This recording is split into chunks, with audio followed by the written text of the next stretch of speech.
श्री राधा वल्लभ सरकार की जय। सद्गुरुदेव भगवान की जय। ना गुरुरधिकं तत्त्वं ना गुरुरधिकं तपः ना गुरुरधिकं ज्ञानं तस्मै श्री गुरुवे नमः। प्यारे प्रभु प्रेमियों, नित्य प्रति भगवान के पावन सत्संग में आप आजकल यमराज और भक्त नचिकेता का पावन प्रसंग श्रवण कर रहे हैं। जैसे कि आप जानते हैं, नचिकेता महाराज यमराज के पास गए हैं और वहाँ 3 वरदान मांगे, उनके बारे में आपने श्रवण किया। फिर आत्मा के बारे में यमराज जी महाराज ने, यमराज देवता ने नचिकेता को समझाया और कहा कि भगवान कैसे जीव को प्राप्त होते हैं, वो भी कल आपने श्रवण किया। इसी में आगे कहा गया है, एष सर्वेषु भूतेषु गूढ़ात्मानु प्रकाशते दृश्यते त्वग्रया बुद्धा सूक्ष्मया सूक्ष्मदस्यमि। अर्थात परब्रह्म पुरुषोत्तम भगवान सबके अंतर्यामी हैं, सब प्राणियों के हृदय में विराजमान हैं, परंतु सबके पास हैं, सबके भगवान हैं, सबके साथ हैं, लेकिन अपनी योग माया के पर्दे में भगवान छुपे हुए हैं। इसलिए तो लोग दर्शन नहीं कर पा रहे हैं, इस कारण उनके जानने में नहीं आते। भगवान तो जीव के पास ही है, दूर नहीं है भक्तों। लेकिन वो योग माया का जो पर्दा है ना, माया का, उससे हमको भगवान नजर नहीं आ रहे। लेकिन नजर आते हैं। कल मैंने कहा था किसको? जिन्होंने भगवान का आश्रय ले लिया, जो भगवान के निर्भर, भगवान के बिल्कुल आश्रय जिन्होंने ले लिया, आश्रय लेकर अपनी बुद्धि को तीक्ष्ण बना लिया, वे सूक्ष्मदर्शी ही भगवान की दया, भगवान की कृपा दया से सूक्ष्म बुद्धि के द्वारा उन्हें देख पाते हैं। यानी भगवान को वही स्वही जाने होते ही दे ही जनाई। प्यारे भक्तों, जो माया का पर्दा हटाने में सक्षम है, उसी को ठाकुर का दर्शन मिल जाता है। शास्त्र में लिखा है, नायमात्मा बलहीने न लभ्यो न च प्रमादा न तपसो वाप्यलिंगम सत। अर्थात परब्रह्म परमेश्वर जो त्रिलोकीनाथ हैं, उपासना रूप बल से रहित मनुष्य द्वारा नहीं प्राप्त किया जा सकता। जीव प्राणी जब परब्रह्म परमेश्वर की उपासना करके उसके बल पर भगवान को पाना चाहे ना, तो नहीं पा सकता। प्यारे भक्तों, भाव ये है कि समस्त भोगों की आशा छोड़कर एकमात्र परमात्मा की उत्कंठा, अभिलाषा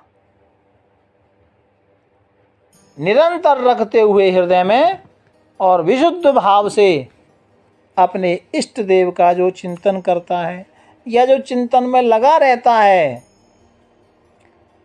देखो भैया, ये बहुत बड़ी कठिन बात है। कई बार मैं आप लोगों से बोलता हूँ, लेकिन बोलते बोलते ये अनुभव मैं करता हूँ, अनुभव होता है, इसलिए मुझे मालूम है ये बहुत ही कठिन बात है। अपने इष्ट देव के चरणों में मन निरंतर लगे, उनकी याद निरंतर रहे, मन इधर उधर ना हटे, ये बहुत बड़ी बात है। प्यारे भक्तों, ऐसा जब हो जाता है तो भगवान आपके सदैव साथ रहते हैं।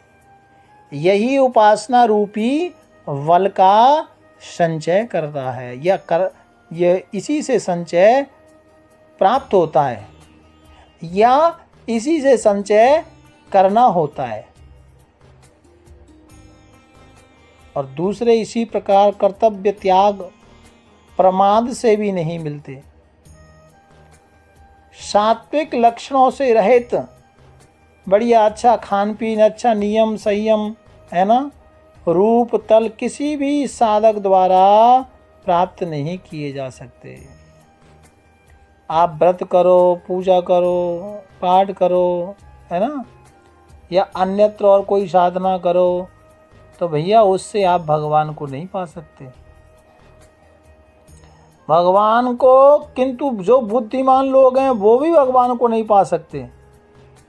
साधक पूर्वोक्त उपायों से प्रयत्न करता रहता है, प्रमाद रहित होकर उत्कंठ अभिलाषा के साथ निरंतर उन परमेश्वर की जो उपासना करता है, उसका आत्मा परब्रह्म परमात्मा के स्वरूप में प्रविष्ट हो जाता है। प्यारे भक्तों, कामना से रहित जो भगवान को याद करे, इसलिए श्रुति मनुष्यों को सावधान करती है।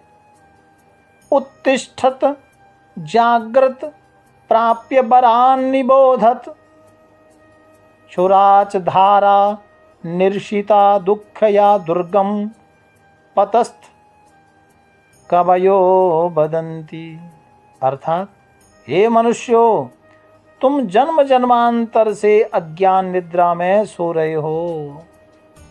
अब तुम्हें परमात्मा की दया से ये दुर्लभ मनुष्य शरीर मिला है, उसे पाकर अब एक क्षण भी प्रमाद में मत खो। ये जो मानव जीवन हमको मिला है भक्तों, ये साक्षात भगवान की कृपा है। मैं कई दिन से निरंतर वेदांत उपनिषद की चर्चा में यही निवेदन कर रहा हूँ कि ये समय को और इस शरीर को व्यर्थ ना गमाए। शीघ्र सावधान हो जाओ। श्रेष्ठ महापुरुषों के पास जाकर उनके उपदेश द्वारा अपने कल्याण का मार्ग और परमात्मा का रहस्य समझ लो। प्यारे भक्तों, कोई महापुरुष सद्गुरु जो हमें इस लाइन पर लगा दे, मुझे लगता है कि कोई वीतरागी संत जीवन में आए और उसको यदि आप वास्तव में फॉलो करें तो रास्ता ज़रूर मिलेगा। लेकिन आजकल बड़े दुख के साथ मुझे कहना पड़ रहा है, लोग इधर उधर की व्यथाओं में फंसे हुए हैं, यथार्थ तो दूर रह गया। तो भैया व्यथा को छोड़ो, यथार्थ में आओ। परमात्मा का तत्व बड़ा गहन है, उसके स्वरूप का ज्ञान, उसकी प्राप्ति का मार्ग, ये सब महापुरुषों की सहायता से और परमात्मा की कृपा के बिना वैसा दुस्तर बिल्कुल महापुरुषों की कृपा से ही ये प्राप्त होता है। जिस प्रकार छुरे की तेज धार से, चाकू की तेज धार से, जब तेज धार और ये जो होती है, छुरा होता है घर में चाकू,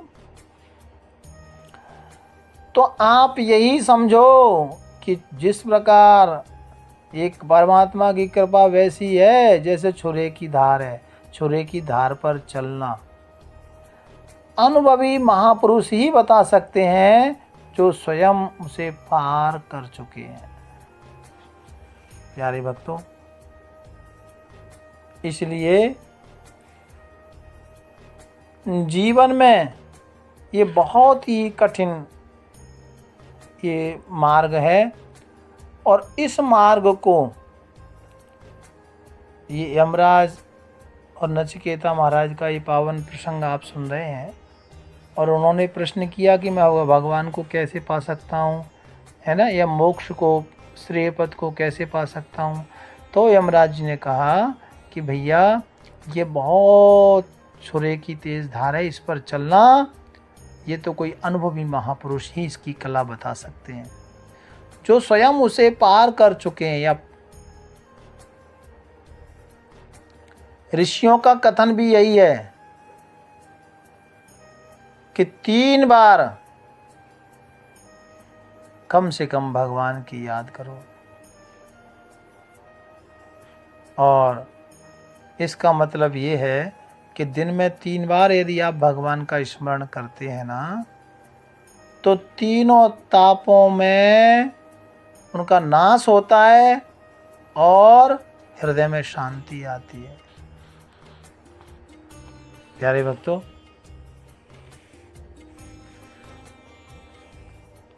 आगे इसी संवाद को